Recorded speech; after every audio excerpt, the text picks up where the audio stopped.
Olá, seja bem-vindo a mais um vídeo do canal Descomplica Oliba. Eu sou o professor Olibário e hoje eu vou falar sobre um assunto extremamente importante da linguagem de programação C e da programação de maneira geral, que é a modularização do código, ou basicamente a gente fazer subrotinas, também chamadas de funções. O que é uma subrotina ou uma função? Ela é simplesmente uma porção de código-fonte. Ela vai fazer alguma coisa para mim. Então, dentro do programa principal, e o programa principal tem sempre uma função, que é a função main. Então, em C, todo programa já tem uma função, implicitamente estamos utilizando função sem saber que estamos utilizando. E quando a gente chama uma função, o código-fonte naquele ponto em que a gente chamou a função fica suspenso e a gente passa a executar o código-fonte da própria função. A gente já utilizou algumas outras funções, além da função main, e que são funções de bibliotecas prontas do C. Por exemplo, a biblioteca string.h ou a biblioteca math.h. E em string.h, por exemplo, na aula em que a gente falou sobre manipulação de strings, a gente viu a função strcpy, que atribui essa segunda string nesta primeira string aqui. A gente viu também uma outra função que era strcmp, que comparava duas strings e verificava qual vinha antes de qual em ordem alfabética. Na biblioteca matemática, a gente tem, por exemplo, a função de exponenciação, que eleva uma base a um expoente, e também tem a função que faz o cálculo da raiz quadrada de um determinado valor. Existem várias outras funções nessas bibliotecas. O ponto é que, se eu quiser, por exemplo, calcular a raiz quadrada de um determinado valor, eu não preciso implementar novamente um método numérico para fazer este cálculo. Eu posso simplesmente importar a biblioteca math.h e utilizar a função sqrt. Para qualquer programa eu posso fazer isso. E qual é a consequência de eu fazer isso? Bom, eu consigo reutilizar o código-fonte que faz o cálculo da raiz quadrada. Eu simplesmente chamo a função e automaticamente será executado um código-fonte que vai calcular a raiz quadrada do valor que eu passar para essa função. Isso vai deixar o meu código mais enxuto, mais organizado e com maior legibilidade, porque imagina se eu tivesse que fazer um cálculo numérico dentro da função main. Potencialmente ia virar um código-fonte muito grande e bem mais difícil de ler. E um outro ponto é que isso me dá mais agilidade de programação. Eu não preciso mais implementar uma função para fazer a raiz quadrada, eu só chamo essa função. Então eu economizei tempo. As funções de bibliotecas da linguagem C, elas já foram muito testadas. Então eu simplesmente confio que elas estão funcionando e eu as chamo em meu programa. Mas a gente também pode criar as nossas próprias funcionalidades. E ao criar as nossas funcionalidades, nós podemos também utilizá-las não só no programa que estamos fazendo, mas em qualquer outro programa. E essa é uma das grandes motivações de se utilizar funções ou subrotinas em programas. Eu tenho aqui uma pequena listagem de alguns fatores que podem me motivar a utilizar funções. Quando que eu vou usar? Quando o programa está muito extenso, estou escrevendo muitas linhas de código. Isso é um indício de que eu estou utilizando poucas funções. Quando um programa executa uma mesma coisa várias vezes, por exemplo, estou implementando uma agenda eletrônica, eu vou buscar um contato inúmeras vezes. E quando eu for incluir um contato, também tenho que fazer uma busca, porque eu tenho que encontrar a posição correta em que esse contato vai ser incluído. Pensando, por exemplo, que eu vou incluir em ordem alfabética. Se eu for remover um contato, eu preciso buscar também para saber a posição de remoção. Então, em uma agenda, eu faço buscas várias vezes. Se eu tiver uma função de busca, que dada uma chave de busca, eu busco essa chave em uma lista, em um vetor ou qualquer outra estrutura de dados, eu posso utilizar essa função em todos os lugares do programa. Outra possibilidade, parte do programa se repete em outros programas. A minha busca pode ser utilizada em outras aplicações que façam busca, não simplesmente a minha agenda eletrônica. Ou quando o programa está muito difícil de ler. Existem outros fatores que podem contribuir para que a gente tenha que fazer funções, mas estes daqui são provavelmente os mais usuais. As funções possuem alguns elementos importantes. O parâmetro de uma função é do que a função precisa para fazer o que ela tem que fazer. No caso da função sqrt, que calcula a raiz quadrada, o que essa função precisa saber para fazer a raiz quadrada? Ela precisa saber o número. Porque se eu não informar para ela o número de que eu quero calcular a raiz quadrada, ela não vai calcular a raiz quadrada de nada. Então, esta função aqui tem como parâmetro um número, que no caso da função sqrt é do tipo double. Então, os parâmetros nas funções são identificados entre parênteses. A gente tem o nome da função, que é o identificador da função, e os parâmetros vêm entre parênteses. Esta daqui é a cara da função sqrt. A gente fala de assinatura da função. A assinatura da função tem o nome da função, os parâmetros de que ela precisa, e a função pode retornar ou não um valor de um determinado tipo. E quando a função não retorna nenhum valor, a gente diz que ela retorna void. Vamos olhar com atenção a assinatura da função sqrt. Double sqrt, entre parênteses, double arg. Isso significa que o nome da função é sqrt e ela precisa que eu passe um parâmetro para ela, que é uma variável do tipo double. O nome do parâmetro é indiferente, tá? Para o programa principal, para quem vai chamar a função sqrt, não interessa saber que isso daqui se chama arg. Interessa que eu tenho que passar um único valor e que este valor é do tipo double. Quando a função retorna algum tipo, esse tipo vem antes do nome da função. No caso, sqrt retorna um valor que é double.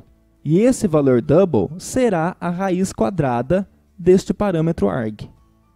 Agora, olha aqui esta função, imprime. Essa função imprime não existe em nenhuma biblioteca. Eu estou simplesmente pensando em uma função que eu criei. Void imprime, e ela tem os parâmetros int e um vetor, vírgula, int, um número n. O nome da função é imprime, ela não está retornando nada, por isso tenho a palavra void aqui. E para eu utilizar essa função, eu preciso passar duas coisas para ela. Como eu sei que ela precisa de duas coisas? Porque eu tenho dois parâmetros. Os parâmetros são separados por vírgulas. O primeiro parâmetro é um vetor de inteiros. E o segundo parâmetro é um inteiro que vai ser o tamanho deste vetor. Não se preocupe ainda com passagem de vetor por parâmetro, esse tipo de coisa. A gente vai ver isso com mais detalhes. E é importante a gente notar que eu preciso passar estes dois valores e eu tenho que passar os dois valores exatamente na ordem em que eles estão. Então, no meu programa principal, quando eu for chamar a função imprime, a primeira coisa que eu vou passar é o vetor. E depois eu passarei o tamanho dele. Quando a assinatura da função retorna um tipo, a gente pode atribuir a função a uma variável deste mesmo tipo. É por isso que quando a gente importa a biblioteca math.h para fazer operações matemáticas e chama a função sqrt, a gente faz, por exemplo, double x. X recebe sqrt de 20.5. O que eu estou dizendo aqui? Neste ponto do código, a minha execução é suspensa e eu passo a executar o código-fonte da função sqrt que está lá na biblioteca math.h. Eu estou passando um valor para ela, que é 20.5. Então, aqui neste param, que no slide anterior estava chamado de arg, lembra que eu disse que não importa o nome do parâmetro? Este param vai valer 20.5. Eu faço uma cópia deste valor nesta variável aqui. E aí eu executo o código-fonte que está dentro desta função. Ao final, esta função vai me retornar um valor do tipo double, que é a raiz quadrada do parâmetro que eu passei. Então, depois que eu retornar este valor, aí eu volto para este ponto do programa onde esta função foi chamada. E o que foi retornado é colocado na variável x. Então, x passa a ter o valor da raiz quadrada de 20.5. Se o meu método for void, no tipo de retorno, se ele não retornar nada, eu não faço comandos de atribuição assim, porque simplesmente não faz sentido algum atribuir uma função void a uma variável. Vamos ver um exemplo. Este daqui é o código para calcular um fatorial. Eu estou lendo um número n, e aí eu vou calcular o fatorial de n. Fatorial de n é a multiplicação de n por n-1 por n-2 até chegar em 1. Então, o fatorial de 4, por exemplo, é 4 vezes 3 vezes 2 vezes 1, que dá 24. Para calcular o fatorial de n, eu inicializo uma variável fat com o valor 1 e faço um for de uma variável i começando em n. Enquanto o meu i for maior do que 1, eu decremento o meu i e faço fatorial, recebe fatorial vezes i. Quando eu sair deste laço de repetição, a variável fat estará com o fatorial de n. Ótimo, é um código pequeno que calcula o fatorial de n. Agora imagine que eu queira calcular a combinação de n elementos k a k. Essa combinação de n elementos k a k é dada por fatorial de n dividido por fatorial de k vezes fatorial de n menos k. Beleza, agora imagine que eu quero calcular essa combinação de n elementos k a k utilizando um programa em C. Eu vou ler o valor de n, vou ler o valor de k e quero calcular isso daqui. A gente já viu o código para calcular o fatorial de um número. Então, como ficaria esse programa? Ficaria assim, né? Leio o valor de n, leio o valor de k, e aí eu crio três variáveis. Fat de n, que vai ser o fatorial de n, fat de k, que vai ser o fatorial de k, e fat de nk, que vai ser o fatorial de n menos k. Inicializo as três com 1. E aí eu calculo cada uma delas separadamente. Fat de n é o fatorial de n, então eu faço um for iniciando em n, enquanto i maior do que 1, i menos menos, fat de n igual a fat de n vezes i. Agora eu vou calcular o fatorial de k. Começo o meu i em k, decremento em uma unidade a cada passo, enquanto o i for maior do que 1 e faço fat de k igual a fat de k vezes i. Agora tenho que fazer o fatorial de n menos k. Começo o meu i em n menos k e faço a mesma coisa para o fat nk. E aí, finalmente, eu calculo a combinação, que é o fatorial de n dividido por fatorial de k vezes fatorial de nk. Claro que eu poderia ter algumas simplificações desse código, porque o n precisa ser multiplicado até o k mais 1. Mas não vamos pensar nisso agora. O fato aqui é, eu estou utilizando basicamente o mesmo código 3 vezes. E o meu programa perde legibilidade com isso, ele perde elegância. E se eu tivesse uma função chamada fatorial e eu passasse para ela um parâmetro, ela calculasse o fatorial deste parâmetro e me devolvesse o fatorial dele? Eu poderia utilizar essa função em qualquer programa que precisasse calcular o fatorial de um número. Eu posso fazer isso. Como seria a assinatura deste método? Dou um nome para o método, chamei de fatorial, poderia chamar de fat, poderia dar o nome que eu quisesse, claro que tem que ser um nome significativo. Quando eu ler o nome da minha função, eu tenho que dar conta de inferir para que ela serve. E uma função que calcula o fatorial de um número vai precisar do que para calcular esse fatorial? Ela precisa do número. Eu preciso informar para essa função o número para que ela faça o cálculo do fatorial. Esse número vai ser um inteiro. Então, a minha função fatorial vai ter um parâmetro, coloco parênteses e coloco um único parâmetro que é do tipo inteiro. No caso, estou chamando de x. Poderia chamar de n, poderia chamar de k. O importante é o tipo e a quantidade de parâmetros. Estou passando um único número que é inteiro. Eu vou fazer o fatorial deste número e eu quero devolver o fatorial dele. O fatorial de um número é também um número inteiro. Então, eu devolvo um tipo inteiro. Logo, a assinatura do meu código ficou assim, int fatorial, entre parênteses, int x. Beleza, essa daqui é a assinatura do meu método. O parâmetro é do que a função precisa para fazer o que ela tem que fazer. Este número, neste caso, vai ser um inteiro, então eu especifico o tipo dele aqui. E após calcular o fatorial, eu devolvo o fatorial do número, que vai ser também um número inteiro. Essa função não está implementada. Como eu implemento? Simples, coloco a assinatura, início, implemento a função e fim.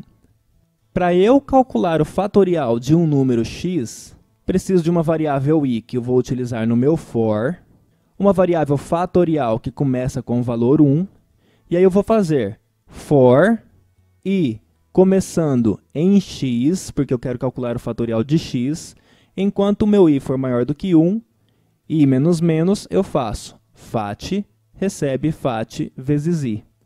Quando eu sair deste for, o fatorial de x estará nesta variável fat. E aí eu retorno a variável fat. Então este return aqui, ó, serve para eu retornar para quem chamou esta função fatorial o valor do fatorial, que estará, neste caso, na variável fat. Implementada a função, ao invés de eu fazer isso tudo para calcular esta combinação, agora eu posso fazer algo assim, ó. Combinação vai ser igual ao fatorial de n dividido por fatorial de k vezes o fatorial de n menos k. Perceba como eu estou chamando a função e como eu estou passando os parâmetros. Eu já li os valores de n e k neste ponto do meu programa. Eu estou simplesmente chamando a função exatamente com o nome da assinatura, fatorial. Estou passando um único valor, porque ela precisa de um único parâmetro. Este n é um valor inteiro e ela já especificou que este valor precisa ser inteiro. Então aqui eu calculo o fatorial de n, divido por fatorial de k, e o fatorial de n menos k implica que eu tenho que passar o valor de n menos k por parâmetro. E aí este x aqui vai fazer uma cópia de n menos k. É como se na primeira linha deste programa eu tivesse um comando x igual a n menos k e aí executasse o código da minha função. Como eu posso utilizar as funções em um programa? Existem três possibilidades. A primeira possibilidade é eu coloco as minhas funções inteiras antes do programa principal. No meu programa principal eu preciso fazer leituras e impressões, então eu preciso da biblioteca stdio.h. Eu importei essa biblioteca aqui com o include stdio.h e depois eu coloquei a assinatura do método fatorial e a implementação dele. E fiz o meu programa normalmente. Eu preciso saber os valores de n e de k, então eu declaro n e k, e preciso calcular a combinação, então eu declaro essa combinação. Eu vou ler os valores de n e k, e aí eu tenho que fazer a combinação, que são em números fatoriais. Neste ponto eu penso, poxa, preciso fazer 3 fatoriais. Então por que eu não faço uma função de fatorial? E aí você criaria a função fatorial e colocaria antes do seu programa principal main.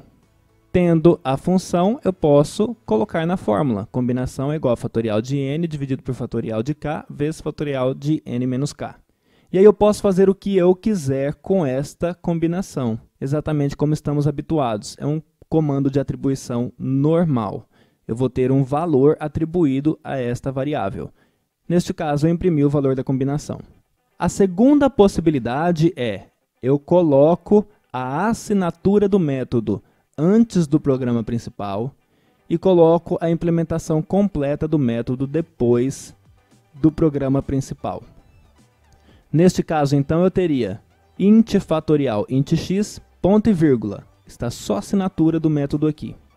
Tem o programa principal, está chamando as funções fatorial aqui, mas eu tenho que executar o código da função fatorial quando eu estou chamando esta função. Então, em algum lugar eu tenho que ter o código completo. E neste caso eu coloquei o código completo aqui. Compare aí a primeira possibilidade com a segunda. É uma diferença sutil.